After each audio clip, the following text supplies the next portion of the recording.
నేనైతే తెగ వెయిట్ చేసా బాబాయ్. 7ంటికి అప్లోడ్ చేస్తానన్నారు.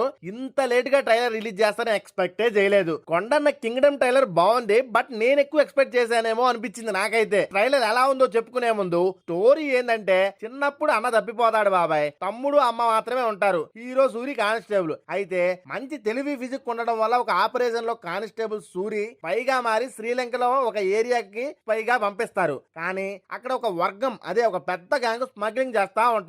ఆ స్మగ్లింగ్ దందా ఏంటి అనేది సినిమాలో చూడాలి నీట్ గా. ఇక ఆ గ్యాంగ్ స్మగ్లింగ్ దందా చేయాలంటే శ్రీలంక దగ్గరలో ఉన్న ఒక తెగ ప్రజలు, అక్కడ ఉన్న తెగ ప్రజల ప్లేస్ కి ఏదో రిలేషన్ ఉంటది. అందుకని తెగ ప్రజల్ని ఖాళీ చేయించి బానిసలుగా మార్చి చిత్రహింసలు పెడుతూ చంపుతా ఉంటారు. ఇక తెగ ప్రజలు వాళ్ళని కాపాడే దేవుడు నాయకుడు కోసం ఎదురు చూపులో ఉండగా, ఇక స్పైగా వచ్చిన సూరి స్మగ్లింగ్ గ్యాంగ్ ని ఎదురు తిరిగి పైగా ఉన్న సూరి అదే వాళ్ళ అన్న శివని మార్చుకొని అక్కడ తెగ ప్రజలకి దేవుడు అని అక్కడ స్మగ్లింగ్ సిండికేట్ కింగ్డమ్ అయి కింగ్ అయి కూర్చుంటాడు.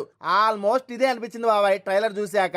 ఇక కింగ్ అయ్యాక ప్రీ క్లైమాక్స్ నుండి క్లైమాక్స్ వరకు యుద్ధం మొదలెట్టి పీక్స్ లో యాక్షన్ ఎపిసోడ్ డిజైన్ చేసినట్టు ట్రైలర్ లో కనిపిస్తున్నాయి. ఇక నెక్స్ట్ పార్ట్ లో కింగ్డమ్ ద వార్ అని పెడతారు నాకు తెలిసి. ఇక శ్రీలంక వెళ్ళాక సూరి ఎలా సర్వే అయ్యాడు, వాళ్ళన్న సూరిని ఎలా మార్చి తీసుకెళ్లాడు, తెగ ప్రజలకి ఒక్కడ ఉన్న స్పైగా ఎలా ఇది చేశాడనేదే స్క్రీన్ ప్లే రూపంలో కింగ్డమ్ సినిమాలో చూడాలి బాబాయ్. వరల్డ్ బిల్డింగ్ బాగా డిజైన్ చేసినట్టు కనపడుతుంది ట్రైలర్ లో. ప్రాణం పెట్టి చేసినాడు బాబాయ్ మన విజయ్ దేవరకొండ.